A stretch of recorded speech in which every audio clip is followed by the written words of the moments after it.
everyone, welcome back to my channel. This video is going to be a season 4 episode 1 recap of The Handmaid's Tale that has just premiered on Hulu, so it's finally back. If you haven't watched it, I don't know what you're doing here. But if you haven't watched it, make sure you go check it out before you watch this review. So they gave us a gift. They gave us 3 episodes tonight, and so I'll be reviewing episodes 1 through 3. Those will be up really soon. And then subsequently, every episode will be coming out for the next 7 weeks, once a week. So I will be doing those reviews as well. So make sure you subscribe so you can keep up with that. But without further ado, let's get into episode 1. So episode 1 picks up just where episode 13 of season 3 ended off. So we know that June freed 86 children. We learned this episode she freed 86 children. That's a lot of children, as well as 9 Marthas, but she wasn't able to free herself because she and the other handmaids served as a distraction to get the kids safely onto the plane and over the border. And unfortunately, June also was shot in the process. So it picks up right where season 3 left off, and we get to see what the new journey for June is going to be. Speaking of June, the first thing I think about is like, okay, we have season 4 now of this show. What else can June go through? What else can June finally do?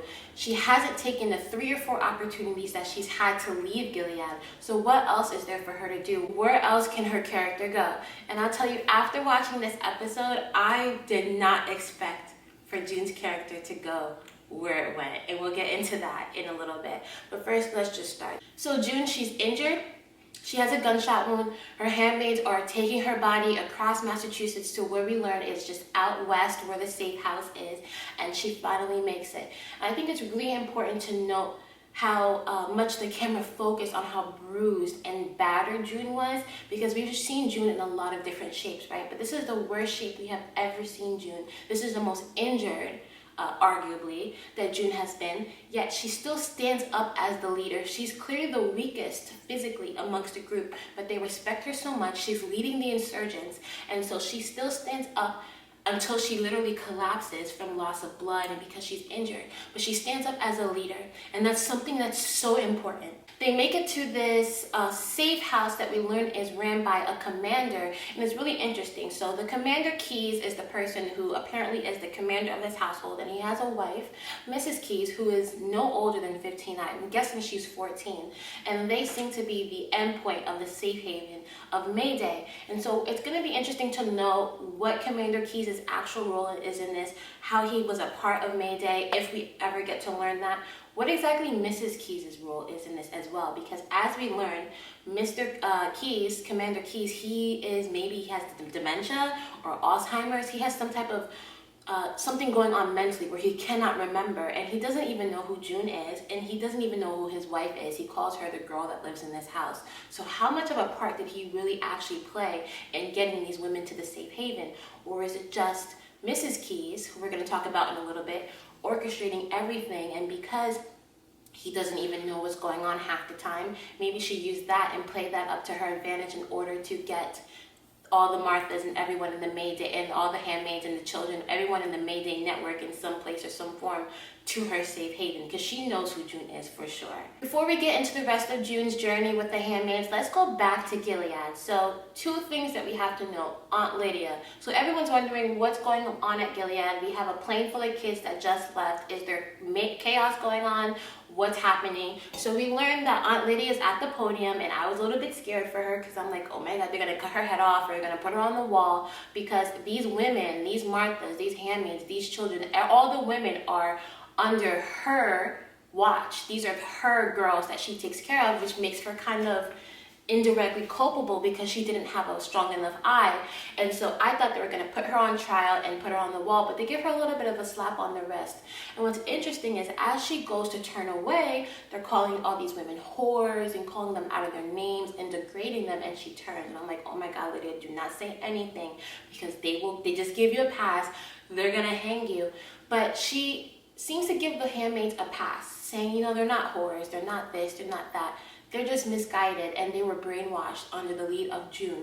So she focuses all her anger, all the blame, and she puts it on June, and that kind of sets the tone of what's happening in Gilead. Even though Commander Fred and Serena are not on Gilead, they also bond on the anger that they have towards June, because it seems that all the problems of Gilead, especially the problems of the Waterfords and a lot of other families that were in the district that the Waterfords were commanders of, Commander Waterford was covering, all started with June. And so last season we learned that not only did Commander Waterford get thrown under the bus by his wife and he's going to be detained for God knows how long, but now Mrs. Waterford, Serena, she's also arrested because Fred ratted on her and said, listen, even though she was taking the part of a lot of the other rapes that were happening under the rules of Gilead, she had one that was outside of the rules. She actually facilitated the baby making between, which was a molestation or a rape in their eyes, between Nick and Offred, which was June's old past name. And so between Nick and June, I'm getting all my names confused. So it's a crime that she purposely made June have sex with Nick, the driver, in order to foster a baby, because we learned that Commander Waterford is sterile and he could not have a child. And so in her desperation to have a child, she basically pushed Offred with Nick at the time to have the baby, and that is an insurmountable crime, and she was also arrested. So this episode we get to see them finally reunite, and they're like, it looks like a divorced couple going for a deposition. If you guys have ever seen that, they both sit in the same room with their lawyers and they hash everything out, but that's not the case. The reason why they're in the same room is to be given the news of what happened back in Gilead. The fact that June is responsible for freeing 86 children, and that could be the cause of a war, and so they have to delay everything. And they both bond over the fact, even though they're at odds with each other, Fred and Serena both bond over the fact that June is going to die for that, and Serena wishes her mercy by God because she can only imagine what's going to happen to June. Also back in Gilead, we're wondering what's going on with Commander Lawrence. He did not get on the plane. He stayed at home. All signs point to his home and that this whole insurrection started in his home. So what's going to happen to Commander Lawrence? He's in jail right now. And he's visited by an odd visitor. He's visited by Commander Nick. So we know that Nick is now commander back in Chicago. And so I'm looking at Nick a little bit sideways, right? Because I don't know if I can trust him. I don't know if he's a good guy or a bad guy. This whole entire time I thought he was a good guy, but we learned that he led the insurrection against the United States, which helped form Gilead in the first place. And then at the end of season 3, when he was leaving the whole season, he got on a plane. When he left the meeting with the Swiss, he got on the plane and he seemed to have been leading some type of army men or some type of soldiers or some sort. And I'm like, is he a good guy or a bad guy? Either way, I guess we're going to explore that this season, but he meets with Commander Lawrence, and somehow Commander Lawrence tries to persuade him to not go to war with Canada over these children, to use this opportunity to draw a treaty so they can get some benefits for Gilead. And he purposely mentions June's legacy in that, which shows Nick that somehow Commander Lawrence did have a hand in June's mission. June is Nick's soft spot, and we see that Nick decides to repay the commander, not with, his life being taken, but becoming a consultant for Gilead. So that was Nick's little favor on behalf of June to Commander Lawrence. So let's get back to Commander Keyes' home. We're going to call it the safe haven.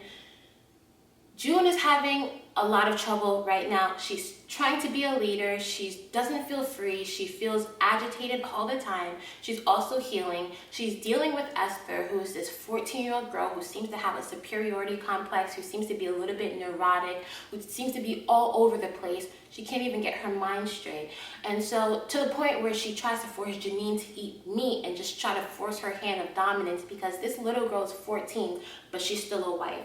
And these handmaids have become Marthas, and they're still underneath this 14-year-old girl. So this girl is trying to enforce her dominance on these women, but inside you can just tell she's a broken little girl. And June sees that immediately when Esther opens up that, she's been through some hardships too. We learned that Commander Keyes has facilitated her own rape and her own molestations from other commanders, guardians, eyes, drivers, you name it, because he wasn't able to perform and he wasn't able to give his wife a child. And so he let other men take turns on his 14-year-old child bride.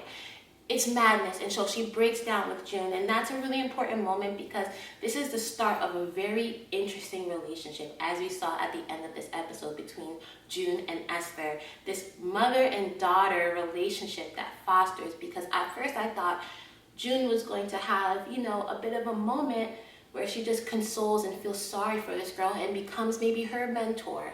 maybe her friend in a weird way. But we saw at the end of this episode that, which we'll get into this big kaboom, what wowed me about this episode, but we saw at the end of the episode that at the end of it all, this girl kind of walked into June's room like a child walking into her mother's room for some, consolation, for some cuddling, and she gets into bed and cuddles with June. June accepts it, and Esther says, "I love you," and June says, "I love you too," and calls Esther by her child's nickname, Banana. This is a very weird dynamic because they're both fulfilling each other's voids, right? Clearly, Esther is a child. She needs a mother. She's been pulled away from her mother, and she's been forced to grow up too fast. And as much as June has tried, she cannot free her daughter, cannot connect to her daughter, and it feels like she has accepted that she has lost her daughter, and now Esther might feel that role of her daughter, that need to be a mother. So we have yet to see what's going to happen with that, but it's a little bit odd for me. But let's get to the entire climax of this episode, because honestly, it really did shock me. So we learned that Commander Keyes facilitated the constant assault against his child wife. Okay, so not only is she a child, the assault in general is completely heinous, but she's also a child. So this entire thing is completely egregious.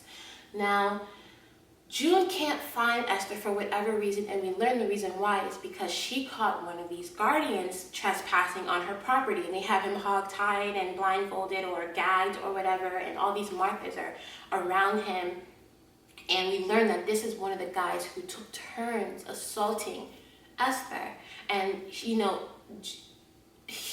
Esther gives June this nod, almost like she was so strong when she was doing it. And when June asked her, is he one of the guys? All of a sudden, the whole wall came down, and she was like, yes. Now, June walks away. And that's important to notice, that June walks away because I did not think that she actually wanted to be a part of the decision-making to brutalize this man, which seemed to be the plan of these women. But then when she collapses because she's feeling faint, she sees that they're beating this man with a shovel, and she says, "Stop." And immediately I go, okay, she's not turning into a bad guy. She does still have some compassion, even though she definitely shouldn't have, but she's not going to allow these women to turn into murderers. I was completely wrong. Instead, she kind of held a trial, and this was another June moment for her to stand up and be command. And now we are seeing June the commander, June the leader.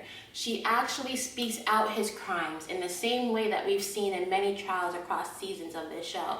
Speaks out his crimes, but doesn't let him repent, doesn't let him confess, nothing. She definitely just takes the judge, jury, and executioner role in this scene and explains his crimes, that he's a child molester, a child rapist, and just an overall bad guy. And whatever he's gonna get, he deserves.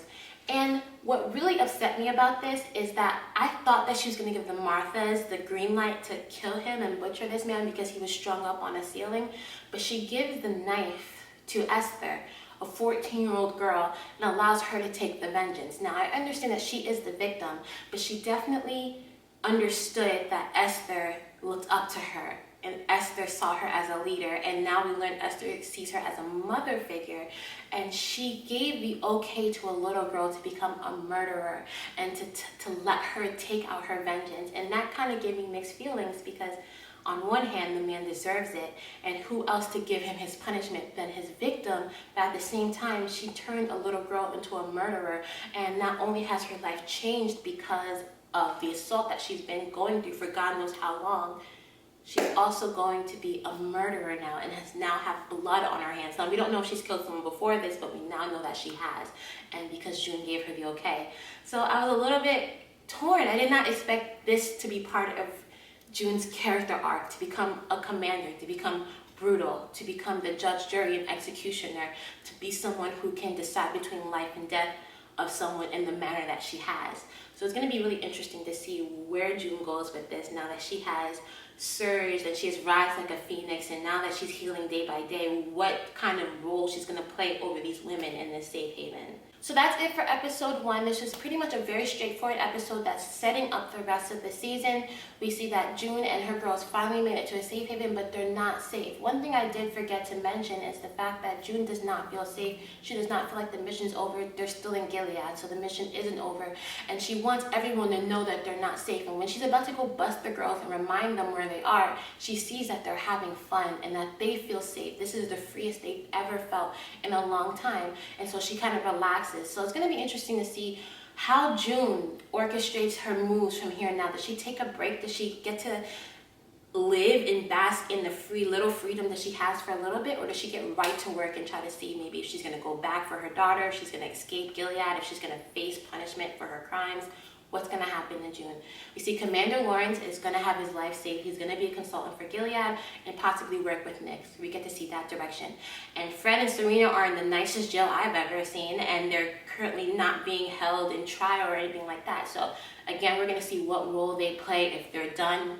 They appeared in episode 1, so they're probably going to appear later in the season, but we're going to see what role they're going to play because they're no longer commander and wife now they're prisoners. So that's all we have. Thanks for tuning in. Don't forget to subscribe because episode 2 and 3 reviews will be up very soon. And like I said, I'll be doing the entire season, so don't forget to subscribe. Comment down below and let me know how you felt about this episode, any predictions, any questions that you had, or any questions that I had that you have answers to. Talk to me, let me know, and I will see you guys soon.